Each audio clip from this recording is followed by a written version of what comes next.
بسم اللہ الرحمن الرحیم۔ السلام علیکم اسٹوڈینٹس، آج ہم اردو کا سبق نمبر 4 پڑھیں گے جو کہ ہے نظم نعت۔ نعت ایسی نظم کو کہا جاتا ہے جس میں ہمارے پیارے نبی حضرت محمد صلی اللہ علیہ وآلہ وسلم کی تعریف بیان کی جائے۔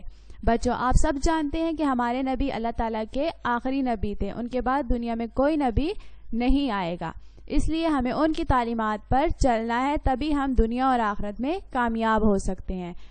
نعت پڑھنا شروع کرتے ہیں۔ 14 صدیاں گزری آیا اللہ کا ایک پیارا بندہ، پاک اور سادہ نیک اور سچا۔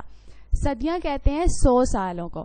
ایک سال میں 12 مہینے ہوتے ہیں، یعنی 12 مہینے جب گزرتے ہیں تو ایک سال بنتا ہے۔ اسی طرح جب 100 سال گزر جاتے ہیں تو وہ ایک صدی بن جاتا ہے۔ تو حضور پاک صلی اللہ علیہ وسلم اللہ تعالیٰ کے بہت پیارے بندے تھے، ان کو گزرے ہوئے اس دنیا سے گئے ہوئے 1400 سال گزر چکے ہیں۔ وہ بہت پاک اور سادہ تھے، نیک اور سچے تھے، یعنی ہمیشہ سچ بولتے تھے، اسی لیے ان کو صادق کے لقب سے پکارا جاتا تھا، ہمیشہ سچ بولنے والے تھے۔ پیار سے اس نے سب کو بلایا، حکم اللہ کا ان کو سنایا، دین اسلام کا یوں پھیلایا۔ یعنی حضور صلی اللہ علیہ وسلم کے ذمہ تھا اسلام کو پھیلانا، اللہ تعالیٰ کے حکم کو لوگوں تک پہنچانا، یعنی اللہ تعالیٰ لوگوں کو یہ بتانا کہ صرف اللہ ایک ہے، صرف اللہ تعالیٰ کی عبادت کی جائے، اللہ تعالیٰ کی بندگی کی جائے۔ ہمارا دنیا میں آنے کا مقصد یہی ہے کہ ہم اللہ تعالیٰ کی عبادت کریں، اچھے کام کریں۔ یوں انہوں نے دین اسلام کو پھیلایا۔ وہ تھا محمد حق کا پیمبر، نبیوں میں وہ سب سے بڑھ کر، دونوں جہاں کو فخر ہے اس پر۔ پیمبر پیغام پہنچانے والا، یعنی وہ سچائی کا پیام پہنچانے والے تھے، حق کا پیام پہنچانے والے تھے، پیغام پہنچانے والے تھے۔ نبیوں میں سب سے اونچا مقام ان کا تھا، اور دونوں جہان مطلب یہ والے جہان اور مرنے کے بعد والا جہان، یعنی دنیا اور آخرت دونوں جہانوں کو ان پر فخر ہے۔ اس پہ اتارا حق نے قرآن، اس کا کلمہ میرا ایمان، میری ہر شے اس پہ قربان۔ اس میں شاعر کہتے ہیں کہ اللہ تعالیٰ نے حضرت محمد صلی اللہ علیہ وسلم پر قرآن مجید، اپنی آخری کتاب قرآن مجید اتاری۔ آپ سب جانتے ہیں کہ قرآن مجید آخری کتاب ہے اور حضرت محمد صلی اللہ علیہ وسلم پر اتاری گئی، اور قرآن مجید کا جو حکم دیے گئے ہیں، اللہ تعالیٰ نے جو باتیں کہی ہیں، جو احکامات دیے گئے ہیں، ان پر میرا ایمان ہے، یقین ہے کہ ہمیں انہی باتوں پر عمل کرنا چاہیے۔ اور شاعر یہ کہتے ہیں کہ میری ہر شے، یعنی میری مال جائیداد، میری زندگی کا ہر مقصد جو ہے وہ اس پہ قربان ہے۔ بچوں، آپ کو اس نعت میں حضور پاک صلی اللہ علیہ وسلم کے بارے میں بتایا گیا ہے کہ وہ اللہ تعالیٰ کے بہت پیارے بندے تھے، پاک سادہ نیک اور سچے تھے۔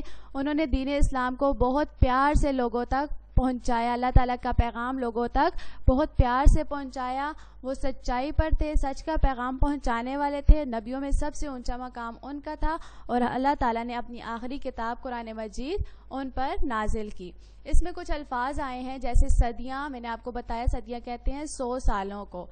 100 سال جب گزر جاتے ہیں تو ایک صدی بنتی ہے، تو 14 صدیاں کا مطلب ہے 1400 سال۔ پیمبر پیغام پہنچانے والا، حق کا مطلب ہوتا ہے سچائی، سچ، ایمان، یقین، قربان وہ مال جو اللہ تعالیٰ کی رضا کے لیے دیا جائے۔ یہاں پہ استعمال ہوا ہے میری ہر شے اس پہ قربان، یعنی شاعر کہتا ہے کہ میرا ہر چیز اس پہ قربان ہے۔ قربان کا مطلب ہوتا ہے وہ مال جو اللہ تعالیٰ کی رضا کے لیے دیا جاتا ہے۔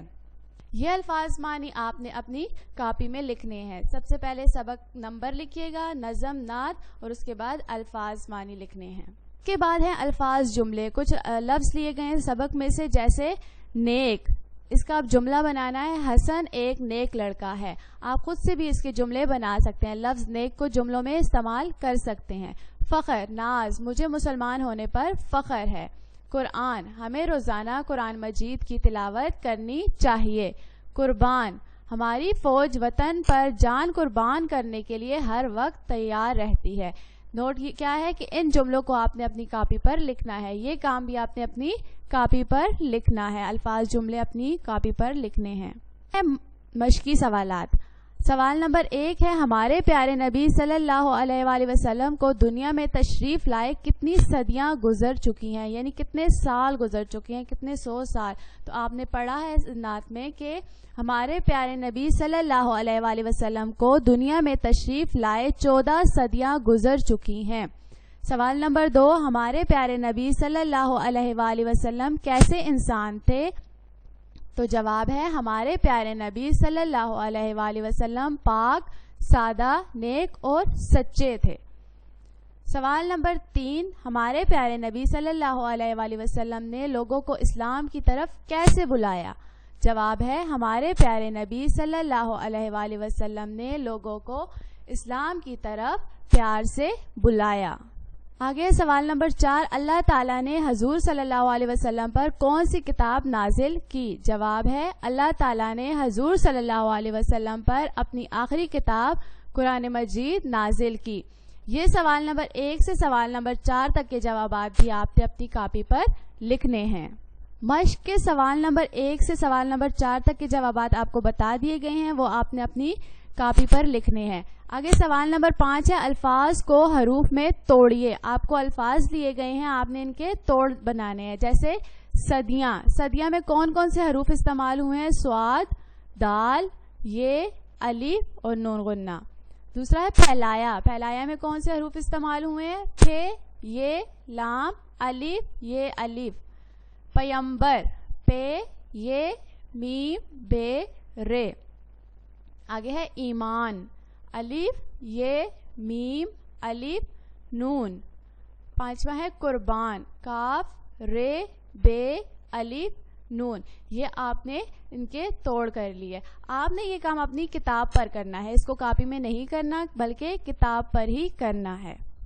توڑ جو آپ کو بتائے گئے ہیں وہ آپ نے اس ٹیبل میں لکھنے ہیں، اس باکس میں لکھنے ہیں۔ اس کے بعد عملی کام ہے، اس کا سوال نمبر 1 ہے بلایا اور سنایا ہم آواز الفاظ ہیں، آپ اسی طرح کے 5 الفاظ لکھیے۔ یہاں پہ آپ کو خالی جگہ دی گئی ہیں، ان میں آپ نے لکھنا ہے۔ پہلا ہے سلایا، یعنی ہم آواز الفاظ کہتے ہیں ایک جیسی آواز نکالنے والے الفاظ۔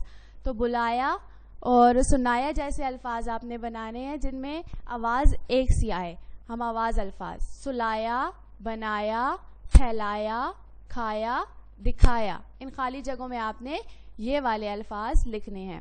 آگے سوال نمبر 2 ہے کیا آپ بتا سکتے ہیں کہ حضور صلی اللہ علیہ وسلم کے والد کا نام ڈیش تھا؟ کیا تھا والد کا نام؟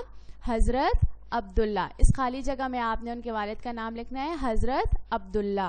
دوسرا ہے والدہ کا نام ڈیش تھا، والدہ کا نام تھا حضرت آمنہ۔ تیسرا ہے دادا کا نام ڈیش تھا، دادا کا نام تھا حضرت عبد المطلب۔ اور چوتھا ہے چچا جنہوں نے آپ کو پالا تھا ان کا نام تھا ڈیش تھا، ان کا نام تھا ابو طالب۔ یہ سارا کام بھی آپ نے اپنی کتاب پر ہی کرنا ہے۔ آگے صفحہ نمبر 13 پر آپ کا سوال نمبر 3 ہے مثال کو غور سے دیکھیے اور پھر دیے ہوئے جملوں کا جواب جی ہاں اور جی نہیں لگا کر دیجیے۔ آپ کو ایک مثال دی گئی ہے، سوال ہے کیا یہ کتاب ہے؟ آپ کو اب یہ دیکھیں سامنے تصویر بنائی گئی ہے اور سوال ہے کیا یہ کتاب ہے؟ تو جواب یہ ہے کہ جی نہیں، یہ کتاب نہیں ہے۔ تو آپ نے بتانا ہے یہ کیا ہے، تو آپ بتائیں گے یہ تالا ہے۔ اسی طرح تصویر یہاں پر دی گئی ہے اور سوال پوچھا گیا ہے کیا یہ جھنڈا ہے؟ اگر یہ جھنڈا ہے تو آپ نے جی ہاں میں جواب دینا، اگر نہیں ہے تو جی نہیں میں۔ تو یہ جھنڈا ہے تو ہم کہیں گے جی ہاں یہ جھنڈا ہے۔ بس آپ نے خالی جگہ میں صرف یہ لکھنا ہے جی ہاں یہ جھنڈا ہے۔ اگلی تصویر ہے سیب کی، لیکن سوال پوچھا گیا ہے کیا یہ سراہی ہے؟ بوتل ہوتی ہے لمبی گردن والی، تو جواب اس کا یہ ہوگا جی نہیں، یہ سراہی نہیں ہے، یہ سیب ہے۔ اس کے جواب کو آپ ٹھیک کر کے لکھیں گے یہ سیب ہے۔ اس کے بعد ہے تیسرا کیا یہ چابی ہے؟ تو اس کا جواب ہے جی ہاں یہ چابی ہے۔ چوتھا ہے کیا یہ بلب ہے؟ جی ہاں یہ بلب ہے تھوڑا سا مسنگ ہو گیا، آپ نے یہاں سے دیکھ کر لکھنا ہے جی ہاں یہ بلب ہے۔ پانچواں ہے کیا یہ الماری ہے؟ تو جی نہیں یہ الماری نہیں ہے، یہ بستہ ہے۔ یہ آپ کو نظر آ رہا ہے یہ الماری نہیں ہے بلکہ یہ بستہ ہے، تو آپ نے یہ لکھنا ہے کہ جی نہیں یہ الماری نہیں ہے، یہ بستہ ہے۔ آگے پیالہ بنا ہوا ہے اور سوال پوچھا گیا ہے کیا یہ پیالہ ہے؟ تو آپ نے جواب دینا ہے جی ہاں یہ پیالہ ہے۔ یہاں پر بھی ہے مسنگ ہے تو آپ نے ہے لکھنا ہے، جی ہاں یہ پیالہ ہے۔ آگے ہے بچوں آپ کے گھر کا کام. آپ نے کیا کرنا ہے کہ الفاظ معنی اور الفاظ جملے کاپی پر لکھنے ہیں.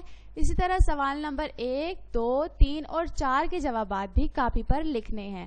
صفحہ نمبر 12 پہ سوال نمبر 5 جو توڑ جوڑ تھے وہ، اور عملی کام جو ہے سوال نمبر 1, 2 اور 3 وہ صرف آپ نے کتاب پر کرنا ہے، اس کو کاپی میں کرنے کی ضرورت نہیں ہے. امید کرتی ہوں آپ کو کام اچھے طریقے سے سمجھ آ گیا ہوگا اور آپ اچھے طریقے سے اپنا کام کر لیں گے. اللہ حافظ.